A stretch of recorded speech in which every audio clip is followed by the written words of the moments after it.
함께 읽은 본문 요한복음 14장 15절 말씀으로 그리스도인의 삶 시리즈 네 번째 시간으로 새벽 예배 때 드렸던 말씀 계속해서 이어가도록 하겠습니다. 여러분, 이 세상에서 예수님을 믿고 예수님을 따르는 참된 그리스도인들에게는 그리스도인들만의 삶의 라이프 스타일과 삶의 특징이 있습니다. 오늘 이 시간은 진정한 그리스도인의 삶의 특징 두 가지를 함께 또 살펴보도록 하겠습니다. 여러분, 우리가 한 사람이 진짜 그 사람이 그리스도인인지 아직은 진짜 믿는 믿음의 사람이 아닌지를 어떻게 분별하고 알 수 있을까요? 네, 어떻게 그 사람이 진짜 예수님을 믿는 사람인지 아니면 아직은 진짜 믿지 않은 사람인지를 어떻게 구분하고 알 수 있을까요?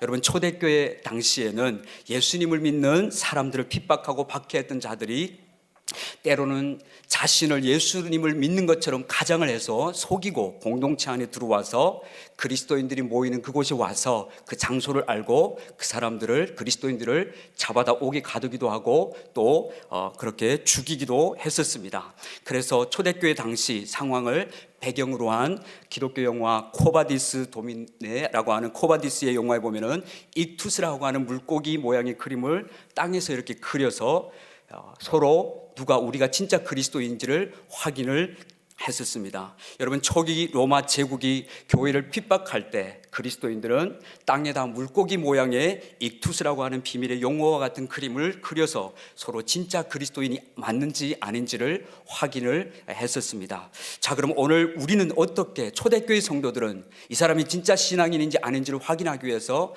그 물고기 그림을 그려서 서로 확인을 했다면, 오늘 그렇다면 우리는 진짜 그리스도인인지 아닌지를 어떻게 분별할 수 있을까요?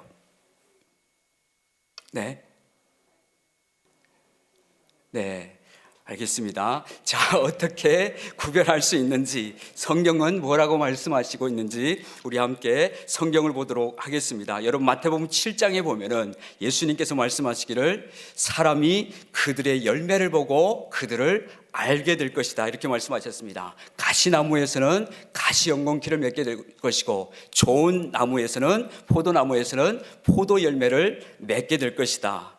그러면서 주님 말씀하시기를 좋은 나무마다 좋은 열매를 맺고 나쁜 열매는 나쁜 열매를 맺는다고 말씀하셨습니다. 마태복음 20장 7절 20절 말씀 화면에 나와 있습니다. 같이 한번 읽어봅니다. 그러므로 그들의 열매로 그들을 알리라. 진짜인지 가짜인지는 드러난 삶의 열매를 보면은 주님이 알 수 있다고 말씀해 주셨습니다. 자, 그렇다면 우리는 드러난 열매, 그리스도인으로서 살아가는 그 사람의 삶의 모습과 열매를 보고 진짜 그리스도인인지 아닌지를 우리가 분별할 수 있게 되는 것입니다. 또 여러분, 갈라디아서 5장 말씀에 보면은 성령의 인도하심을 받고 성령님을 쫓아 살아가는, 육신을 따르지 않고 육신의 원함을 따라가지 않고 성령을 쫓아 살아가는 사람들에게는 반드시 성령의 열매 맺는 삶을 살게 될 것이라고 말씀합니다. 갈라디아서 5장 22절과 23절 말씀도 같이 읽어봅니다. 오직 성령의 열매는 사랑과 희락과 화평과 오래 참음과 자비와 양성과 충성과 온유와 절제니 이 같은 것을 금지할 법이 없느니라. 아멘. 성령의 열매가 나타나게 되는데, 성령을 쫓아 살아가면 우리에게 성령의 열매가 나타나는데, 제일 처음에는 오직 성령의 열매는 사랑과, 두 번째는 희락, 기쁨의 열매, 그리고 화평, 오래 참음, 자비, 양선, 온유, 절제, 충성, 이런 열매들을 분명히 맺게 되어지는데 이 같은 법을 금지할 자가 없다라고 말씀해주고 있는 것입니다. 가짜 생명 있는 나무와 생명이 없는 나무에는 분명히 시간이 조금만 가면 드러나게 되어 있는 것입니다. 생명이 있는 나무에는 반드시 생명의 열매가 맺혀지고, 생명이 없는 나무는 아무리 멋져 보이고 아무리 싱싱해 보여도 생명이 없기 때문에 열매를 맺지 못하는 것입니다. 그러므로 성령의 사람은, 성령을 쫓아 살아가는 사람에게는 이와 같은 열매가 맺혀진다고 말씀해 주고 있습니다. 여러분, 참된 그리스도인들에게는 가장 중요한 열매가 있다면 그것은 바로 사랑의 열매인 것입니다. 하나님은 사랑이시라. 하나님의 형상대로 창조된 우리에게는 사랑의 속성을 우리도 가지고 있다고 성경은 말합니다. 성경은 그리스도인들에게 내 마음을 다하고 목숨을 다하고 힘을 다하고 뜻을 다하여 주 너희 하나님을 사랑하고 내 이웃을 내 자신과 같이 사랑하라고 말씀합니다. 하나님 사랑, 이웃 사랑 하는 이 두 계명이 온 율법과 선지자의 강령이 된다고 주님이 말씀하셨습니다. 뿐만 아니라 예수님은 요한복음 13장 34절로 35절 말씀에서 참된 그리스도의 제자의 기준을 이렇게 말씀하셨습니다. 함께 요한복음 13장 34절로 35절 말씀도 읽어보겠습니다. 새 계명을 너희에게 주노니 서로 사랑하라. 내가 너희를 사랑한 것 같이 너희도 서로 사랑하라. 너희가 서로 사랑하면 이로써 모든 사람이 너희가 내 제자인 줄 알리라. 너희가 서로 사랑하면 모든 사람이 너희가 내 제자인 줄 알게 될 것이라고 예수님이 말씀해 주셨습니다. 그러므로 우리는 사랑의 열매와 사랑으로 사랑하며 사는 삶의 모습을 보면 그 사람이 진짜 그리스도인인지 진짜 예수님의 제자인지 아직은 아닌지를 분별할 수 있게 되는 것입니다. 여러분, 진짜 그리스도인의 삶의 특징은 바로 예수님께서 말씀하신 계명대로 사랑하며 사는 자들인 것입니다. 예수님께서 말씀하시기를 너희가 서로 사랑하라. 내가 너희를 사랑한 것 같이 너희가 서로 사랑하며 살게 될 때 세상 사람들은 비로소 너희가 나 예수의 제자인 줄을 알게 될 것이라고 주님이 말씀하셨습니다. 예수님께서 우리를 사랑하시는 것 같이 주님은 말씀하시기를 너희는 서로 사랑하라. 우리가 서로 물고 먹으면 피차 멸망할까 조심하라 말씀하고 성경 우리에게 피차 사랑하라고 말씀합니다. 더 나아가서 너희들끼리만 사랑할 것이 아니라 한 걸음 더 나아가 주님은 그리스도의 참된 제자들에게 원수까지 사랑해야 된다고 말씀해 주셨습니다. 마태복음 5장 43절로 46절 말씀입니다. 같이 읽어보겠습니다. 또 내 이웃을 사랑하고 내 원수를 미워라 하였다는 것을 너희가 들었으나 나는 너희에게 이르노니 너희 원수를 사랑하며 너희를 박해하는 자를 위하여 기도하라. 이같이 한즉 하늘에 계신 너희 아버지의 아들이 되리니 이는 하나님이 그 해를 악인과 선인에게 비추시며 비를 의로운 자와 불의한 자에게 내려주심이라. 너희가 너희를 사랑하는 자를 사랑하면 무슨 상이 있으리요? 세리도 이같이 아니하느냐. 아멘. 여러분, 주님은 이 말씀 속에서 우리에게 내 이웃을 사랑할 뿐만 아니라 더 나아가 정말 우리가 하기 싫은, 어쩌면 할 수 없는 원수까지도 사랑하라고 말씀해 주고 계십니다. 그러시면서 만약 너희가 사랑하는 자를 사랑한다면 무슨 상이 있으리요? 세리도 이같이 아니하느냐?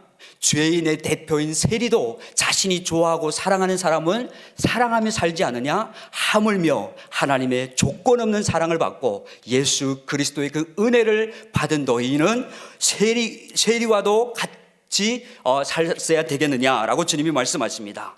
그리스도인이 아닌 비그리스도인들도 자기가 좋아하는 사람들은 사랑하며 살지 않니? 그러므로 죄인도 이같이 할진대 너희도 서로 사랑할 뿐만 아니라 원수까지 사랑하라고 주님이 말씀하십니다. 나의 사랑을 받고 나의 용서를 받은 너희는, 그리스도인들은 원수까지 사랑하고 너희를 박해하고 핍박하는 자들을 위하여 기도하라고 말씀하셨습니다.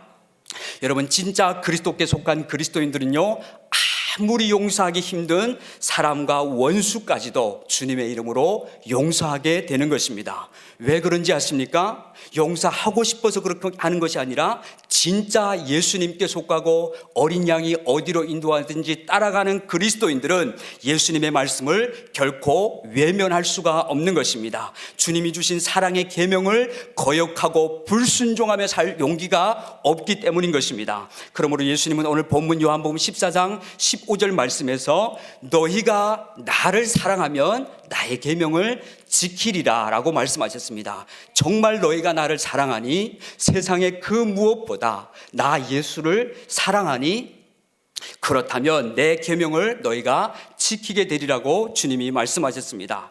여러분, 예수님을 사랑하는 사람은 어떤 현실의 어려움 속에서도 주님이 주신 사랑의 계명대로 사랑하며 살게 되어 있습니다. 그래서 고린도전서 13장에 보면은 내가 사람의 방언과 천사의 말을 할지라도 사랑이 없으면 소리나는 구리와 같고 울리는 꽹가리가 된다고 그렇게 사도 바울은 말하고 있습니다.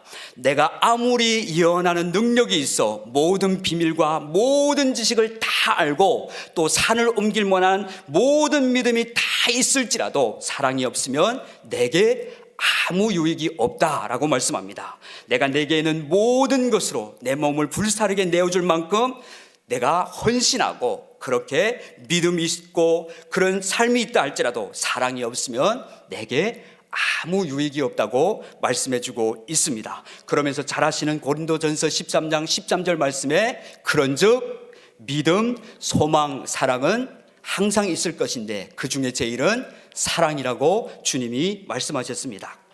여러분, 그리스도인에게 항상 있어야 하는 것이 있는데 그것은 바로 무엇입니까? 네, 사랑. 또 무엇이 있어야 합니까? 네, 소망, 또 믿음. 네, 그런즉 믿음, 소망, 사랑 이 세 가지는 항상 있을 것인데 그 중에 제일은 사랑이라고 주님이 말씀하셨습니다. 하나님은 오늘도 저와 여러분들이 이 땅에서 남은 우리의 모든 삶을 그리스도 예수 안에서 거듭나고 하나님과 동행하는 이 땅의 우리의 모든 삶을 천국 들어가는 그날이 오기까지 이 땅 위에서 그리스도인으로 살아가는 모든 삶을 사랑하며 살기를 원하십니다. 하나님께서 우리를 사랑하신 것 같이 우리도 하나님을 사랑하며 사랑으로 행하기를 원하십니다. 그래서 성경은 너희 모든 일을 사랑으로 행하라고 말씀해주고 있습니다. 함께 에베소서 5장 1절과 2절 말씀 같이 또 읽어보겠습니다. 시작. 그러므로 사랑을 받는 자녀같이 너희는 하나님을 본받는 자가 되고 그리스도께서 너희를 사랑한 것 같이 너희도 사랑 가운데서 행하라. 그는 우리를 위하여 자신을 버리사 향기로운 제물과 희생 제물로 하나님께 드리셨느니라. 아멘. 여러분, 그리스도인의 삶의 특징 첫 번째는 바로 사랑입니다. 하나님은 우리를 사랑하셨고 그 사랑받은 우리로 하여금 이 땅에서 사랑하며 살라고 말씀해 주셨습니다. 두 번째로 그리스도인의 삶의 특징은 바로 기쁨입니다. 야, 저 사람은 진짜 그리스도인이야 라고 할 때 기쁨이 있는지, 그 사람에게 기쁨이 있는지를 보면 알 수 있습니다. 여러분, 요한복음 16장에 보면 예수님은 제자들에게 이 세상을 떠나서 이제 아버지께로 가시기 전에 마지막 고별 설교와 같은 말씀을 전하시면서 이런 약속을 제자들에게 해주셨습니다. 요한복음 16장 22절 말씀 같이 또 읽어보겠습니다. 지금은 너희가 근심하나 내가 다시 너희를 보리니 너희 마음이 기쁠 것이요 너희 기쁨을 빼앗을 자가 없으리라. 예수님께서 이제 내가 하늘 아버지께로 돌아갈 때가 되었다, 나의 때가 되어서 십자가를 지고 내가 이제 아버지께로 가야 되겠다 이렇게 말씀했더니 제자들이 한결같이 마음에 근심이 가득하고 얼굴에는 슬픔의 빛이 띄어져 있었습니다. 그래서 예수님께서 슬픔과 근심 가운데 있는 제자들을 향해서 너희가 지금은 근심하나 내가 너희를 보는 날이 오는데 너희 마음이 그날에는 기쁠 것이요 그리고 너희의 그 기쁨을, 세상이 줄 수 없는 그 기쁨을 빼앗을 자가 없게 될 것이야 라고 주님이 말씀하셨습니다. 뿐만 아니라 요한복음 16장 24절에서 예수님께서 너희가 지금까지는 내 이름으로 아무것도 구하지 아니했으나 구하라 그리하면 받으리니 너희 기쁨이 충만하게 될 것이라고 주님이 말씀해 주셨습니다. 여러분, 우리가 잘 아는 대로 성령이 임한 초대교회 성도들에게는 한결같이 다 기쁨이 충만했습니다. 오순절 성령이 임하고 슬프던 십자가의 죽음의 그 그늘이 사라진 이후에 부활의 영광 앞에 교회는 그리스도의 기쁨으로 충만했었습니다. 사도행전 2장에 보면 예수님을 믿고 성령을 받은 사람들의 모습을 이렇게 우리에게 보여주고 있습니다. 사도행전 2장 46절과 47절 말씀 같이 또 읽겠습니다. 날마다 마음을 같이하여 성전에 모이기를 힘쓰고 집에서 떡을 떼며 기쁨과 순전한 마음으로 음식을 먹고 하나님을 찬미하며 또 온 백성에게 칭송을 받으니 주께서 구원받는 사람을 날마다 더하게 하시니라. 아멘. 여러분, 초대교회 성도들에게는 모두에게 주님의 기쁨이 충만했었습니다. 그래서 그들은 서로 만나면은 물건을 통용하고 재산과 소유를 팔아서 사도들 앞에 가져다가 서로 나누는 일들이 일어났고 날마다 마음을 같이하여 성전에 모이기를 힘썼고 떡을 떼며 그들에게는 주님이 주시는 그 기쁨이 내면 안에 충만했었습니다. 초대교회 성도들을 보면은 외부적으로는 수많은 박해와 어려운 현실들이 있은 것이 사실이었지만 성도들에게는 한결같이 내면 안에 주시는 주님의 성령의 열매는 희락과 기쁨이 그들 안에 충만했던 것을 우리는 보게 됩니다. 사도들과 제자들은 예루살렘에서 복음을 전하다가 능력을 받고 핍박을 당하였지만 오히려 그들은 주의 이름으로 인하여서 능력받고 핍박당하는 일로 말미암아 합당한 자로 여기면서 기뻐했다고 사도행전 5장 41절은 기록해주고 있습니다. 사도행전 5장 41절 말씀입니다. 사도들은 그 이름을 위하여 능력받는 일에 합당한 자로 여기심을 기뻐하면서 공회 앞을 떠나니라. 여러분, 초대교회 사도들과 제자들은 다 기쁨이 이렇게 충만했었습니다. 사도행전 8장에 보면 예루살렘에는 교회가 핍박이 일어나게 되어집니다. 그래서 사도 외에는 모두가 다 유대와 사마리아로 다 이방 땅으로 흩어지게 되어집니다. 이때 7 집사 중 하나인 빌립 집사가 사마리아 성에 내려가서 그리스도의 복음을 전하게 됩니다. 그럴 때 놀라운 그 성령의 역사가, 복음의 역사가 빌립 집사님을 통해서 일어나게 되는 것을 볼 수 있습니다. 빌립이 가서 사마리아 성에 복음을 전했을 때 많은 사람들에게 붙었던 더러운 귀신들이 소리 지르며 떠나가게 되었고, 또 많은 중풍병자와 못 걷는 사람들이 고침을 받는 그런 놀라운 역사가 일어나게 되었습니다. 자, 이렇게 그 큰 성에 복음이 전해졌을 때에 그 성에 어떤 일이 일어나는지 사도행전 8장 8절에 이렇게 기록해 주고 있습니다. 함께 읽겠습니다. 그 성에 복음이 전해져지고 귀신이 떠나가고 병장아가 일어나는 놀라운 이 역사 앞에 그 사마리아 성에, 이방 땅에, 소망 없던 그 땅에 이제 복음으로 말미암은 기쁨의 역사가 충만하게 된 것을 보게 되어집니다. 여러분, 복음은 기쁜 소식입니다. 복음을 믿고 복음을 받은 사람들과 그 땅에는 기쁨이 있게 되는 것입니다. 여러분, 복음을 믿는데 만약 기쁘지 않다면 잘못된 것입니다. 예수님을 주로 믿는데 기쁘지 않다면 이것은 잘못된 신앙인 것입니다. 예수님을 믿고 핍박과 어려움을 너무 많이 겪어서 우울증에 걸렸다고 하는 이런 말은 성경에는 없습니다. 예수님을 믿고 박해와 핍박과 환난과 우겨싸움과 너무 많은 고난을 당해서 우울증이 걸렸다라고 하는 성경 구절은 단 하나도 성경에는 없습니다. 여러분, 신약성경 빌립보서는 기쁨으로 가득한 바울의 옥중 서신입니다. 빌립보서는 모두 총 4장으로 되어 있는데요, 기쁨이라는 표현이 무려 18번 나오게 됩니다. 여러분, 빌립보서는 사도 바울이 로마 감옥에서 빌립보에 살고 있는 빌립보 성도들에게 옥중에서 쓴 편지입니다. 당시 바울은 감옥에서 순교를 곧 앞둔 상황에서 이 기쁨의 서신 빌립보서를 쓰게 되었습니다. 그는 빌립보서 4장 4절에서 이렇게 빌립보 성도들에게 감옥에서 말해주고 있습니다. 함께 우리 대표적인 구절로 읽어보도록 하겠습니다. 주 안에서 항상 기뻐하라. 내가 다시 말하노니 기뻐하라. 지금 사도 바울은 감옥에서, 감옥 밖에 있는 빌립보 교회 성도들을 향해서 주 안에서 기뻐하라. 내가 다시 말하노니 기뻐하라고 말씀합니다. 여러분, 우리의 상식대로 하면 마땅히 감옥 밖에 있는 사람이 감옥 안에 갇혀있는 사람을 위로해야 하는 것이 마땅한 것입니다. 그런데 반대로 사도 바울은 자신이 지금 감옥 안에서, 그것도 당장 언제 지금 순교당할지 모르는 상황에서 감옥 밖에 있는 사람들을 향하여서 주 안에서 기뻐하라, 항상 기뻐하라, 다시 말하는데 기뻐하라고 무려 18번이나 빌립보 서신에 사도 바울은 기록해주고 있습니다. 여러분, 그렇다면 사도 바울은 어떻게 항상 그는 기뻐할 수 있었을까요? 데살로니가전서 5장 16절 말씀에 봐도 항상 기뻐하라 말했던 사도 바울은 실제적으로 그의 모든 삶과 사역 가운데 어떻게 실제적으로 항상 기뻐하며 살 수 있었을까요?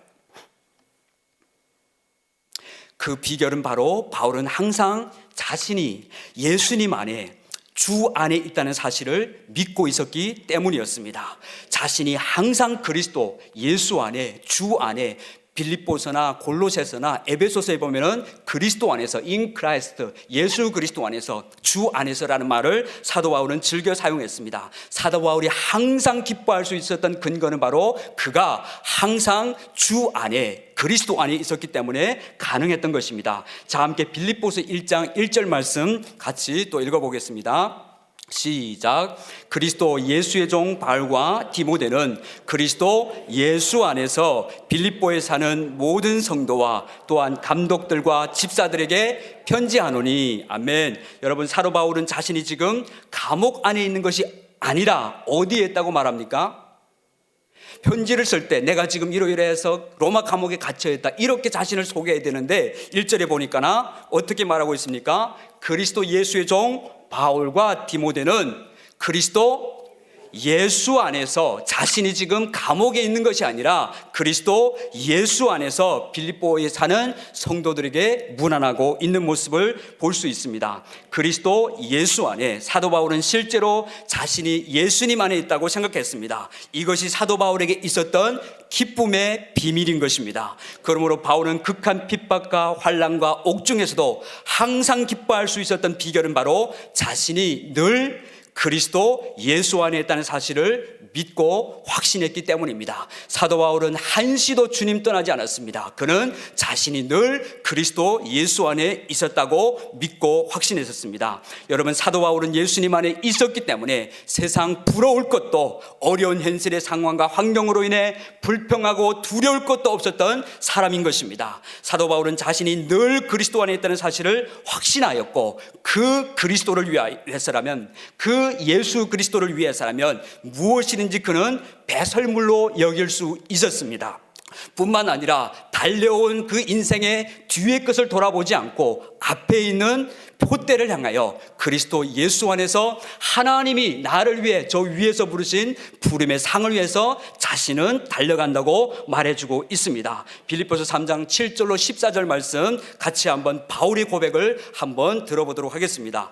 3장 7절로 14절 말씀 같이 읽겠습니다. 그러나 무엇이든지 내게 유익하던 것을 내가 그리스도를 위하여 다 해로 여길 뿐더러 또한 모든 것을 해로 여김은 내 주 그리스도 예수를 아는 지식이 가장 고상하기 때문이라. 내가 그를 위하여 모든 것을 잃어버리고 배설물로 여김은 그리스도를 얻고 그 안에서 발견되려 함이니 내가 가진 의는 율법에서 난 것이 아니요 오직 그리스도를 믿음으로 말미암은 곧 믿음으로 하나님께로부터 난 의라. 내가 그리스도와 그 부활의 권능과 그 고난의 참여함을 알고자 하여 그의 죽으심을 본받아 어떻게 해서든지 죽은 자 가운데서 부활에 이르려 하노니 내가 이미 얻었다 함도 아니요 온전히 이루었다 함도 아니라 오직 내가 그리스도 예수께 잡힌 바 된 그것을 잡으려고 달려가노라. 형제들아, 나는 아직 내가 잡은 줄로 여기지 아니하고 오직 한 일, 즉 뒤에 있는 것은 잊어버리고 앞에 있는 것을 잡으려고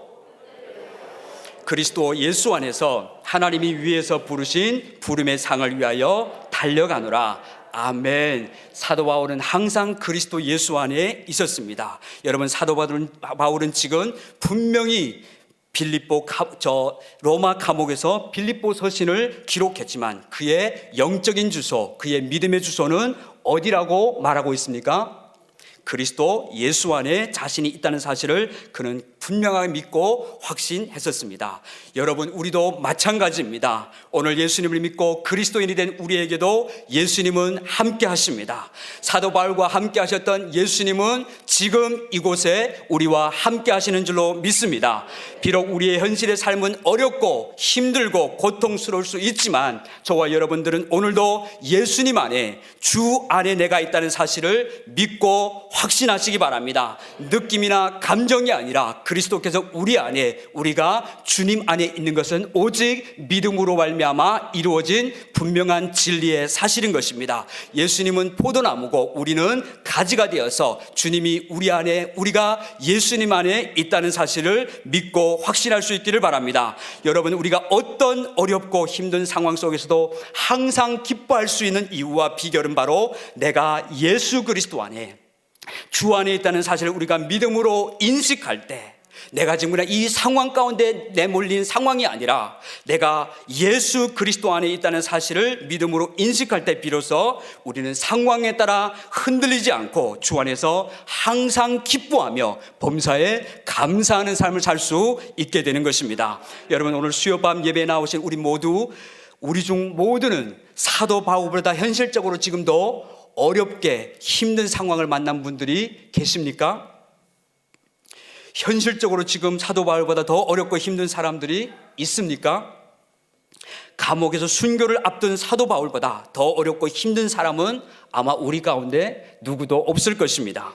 여러분, 우리가 기억해야 하는 것은 아무리 지금 내게 어려운 일이 실제로 닥쳤고 실망스러운 일이 생겼고 내가 원치 않는 일이 생겼다고 해도 결과적으로 주 안에 있는 나에게는 모든 것이 합력하여 선을 이루어 주게 될 것이라는 사실을 우리는 믿고 확신해야 하는 것입니다.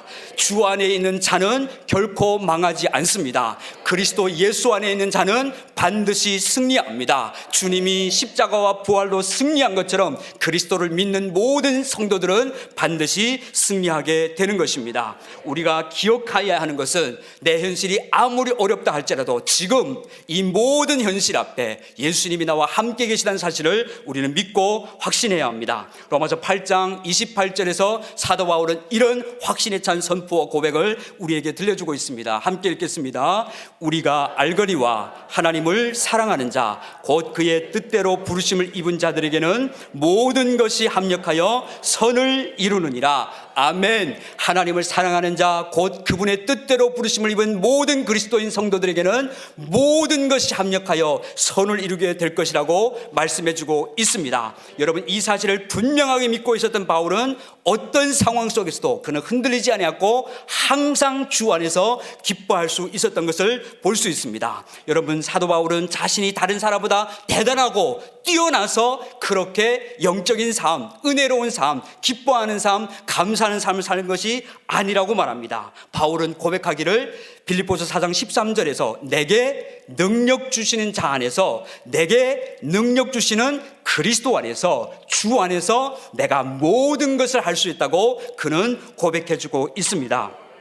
사랑하는 여러분, 기독교의 복음은 기쁜 소식입니다. 하나님은 우리에게 이미 기쁨으로 충만한 삶을 살 수 있도록 주 안에서 모든 것을 예비해 놓으셨습니다. 오늘 저와 여러분들의 삶의 모든 영역에서 내가 항상 주 안에 있다는 사실을 기억하며 기쁨으로 살아갈 때 우리는 세상 속에 보냄받은 그리스도인으로서 그리스도의 참된 증인의 모습으로 살아가게 되는 것입니다. 이제 말씀을 마치도록 하겠습니다. 사랑하는 여러분, 이 세상에서 살아가는 그리스도인의 삶의 특징 첫 번째는 바로 사랑입니다. 우리가 주 안에서 서로 사랑하고 하나님을 사랑하고 이웃을 사랑하며 더 나아가 원수까지 우리가 사랑할 때 우리는 비로소 세상 속에 진짜 그리스도인의 삶을 살아가는 것이라고 할 수 있는 것입니다.